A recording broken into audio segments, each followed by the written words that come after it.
A boy is dead, not a soldier, not a criminal, not a stranger, a friend, beaten by the hands of someone who once called him brother over a phone. An iPhone he may not have even stolen. Somewhere else, in a different house, a few months ago, a woman is found, skeletal, barely breathing, locked away by her own brother over money from a business they built together. Just today, hours ago, a case VDM is handling. A doctor stole a child, stole a baby from the mother. And he said that the government has given him the license. Different stories, same disease. I call this the character economy. Segment 1, the question. I am not here to make content out of tragedy. I am here to ask a question that is bigger than one video, bigger than one viral clips. What has changed in the formation of our conscience? Not are Nigerians bad people. I don't believe that. I have never believed that. The question is narrower and more honest. Who do we allow to lead us? And by what measure did we choose them? Because that answer, I think, explains everything else. Segment 2. Let's look at our village honestly. Let me be clear about what I am not claiming. I am not claiming the village was paradise. There were bad people then too. My own grandfather was a healer, a man who never asked for money before he treated the sick. But he was not the only kind of herbalist in his time. There were others who withheld care without payment came first. Cruelty is not new. Greed is not new. Here is what was different. The bad ones were not the ones leading. They were known. They were watched. They were, in the truest sense, ashamed. Because the entire community operated on one rule that superseded money: character. Character was the currency that determined who rose. A man with a band of yams and a good name outranked a man with money and no name at all. Status and virtue sat on the same axis.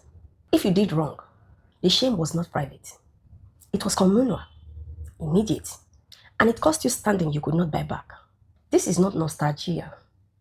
This is a description of a functioning social sorting mechanism, one that kept appetite in check, not because people were angels, but because the incentive structure punished visible corruption instead of rewarding it. Segment 3. What replaced it? Somewhere between that word and this one, the axis broke. Character and status stopped measuring the same thing. Now, a young man with no history, no labor, no truth to his name can walk into a room and be worshipped because he has money and no one asks where it came from. Meanwhile, a mechanic who has given 40 years of honest work to his hands is looked past, unseen. A pastor's pulpit is no longer sized by his integrity. It is sized by the weight of the offering envelope. I want you to sit with a sentence I heard preached from an actual pulpit, not whispered in the streets. Because my uncle did not respect me when I was poor, now that I am rich, I cut him off. Think about what that sentence assumes. It assumes the target was never the disrespect. The target was the leverage. Relationship became a transaction that failed to pay out. So it was closed, like a bad account. If a preacher can say that from the pulpit, a man whose entire public role is to hold a mirror to our conscience, then what is left unwitnessed in the mouth of an ordinary man whose friend has just accused him of theft? A boy is beaten by hands that once knew his name. Not one strike, 3, then more. Some hit, others stood, watched, and filmed. Neither party, the one striking and the one standing still, filming, feeling nothing, walked away innocent. A soul that watches a life end and reaches for a phone instead of a hand has already made its choice. He was not a kidnapper, not a terrorist. He had at most allegedly taken a phone, and it was never even confirmed. There was no excuse available to the men who beat him, because there was no crime proportionate to what they did. And in another house, a different kind of death, slower, quieter, sustained by daily choice. A brother and a sister built a business together. When she came to ask for the accountability of the business, He did not argue, did not negotiate, did not even fight. He simply removed her from the world, locked a door, and let it stay locked for years. Not in rage, in arithmetic. Every morning he did not open that door was a decision to keep the whole of what belonged to both of them. Two different speed, one same replacement. Then a doctor, one who you're supposed to trust with your life, deliberately took a child from a woman and make the child his. When the woman came back to ask, they have threatened, arrested. Why? Because he said he has the license, he has the power to both make alive and to both make disappear. Three different speeds, one same replacement. Relationship subtracted wherever it stood between a man and money. This is not a story about individualism. As an idea, individualism as philosophy does not require this.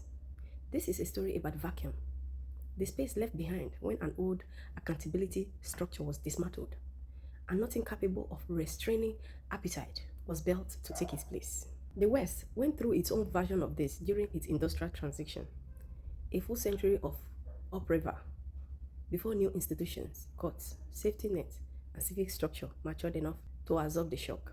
And even with all of that scaffolding in place, they remain, by their own accounts, deeply unwell in ways money never solved. We have been asked to survive the same transition, faster, harder, with no scaffolding at all, no justice system strong enough to be trusted, no security system fast enough to be feared. That is not a character flaw native to us. That is a nation mid-collapse of its certain mechanism, with nothing yet built to replace it. Signify the demand, not the nostalgia. So when I say we must return back to the village, I am asking us to return to a rule. That character, not currency, determines who is permitted to lead. If a government arrived tomorrow and simply reinstated that one principle, that the corrupt are ashamed, not celebrated, that the honest are elevated, not overlooked or demonized, that a man's word is worth more than his wardrobe, I believe plainly that much of what we are mourning would begin to correct itself. This is not sentimentality. It is an argument about incentives. Right now, in Nigeria, the incentive structure rewards exactly the behavior we claim to be horrified by. We cannot keep asking why the fruit is rotten, while continuing to water the same roots. To the one who struck the blow, you cannot return what you took, but you can be the last of your kind, if you choose it today. To the one who stood and famed, your stillness was not neutral. Next time, let your hands remember what they are for. To the rest of us, watching from behind our own screens, safe in our own distance, the question was never only about them. It is about what we have agreed quietly to reward. Before you crown a man, ask what he is made of, not what he owns. My name is Inye. Know the truth and speak it anyway.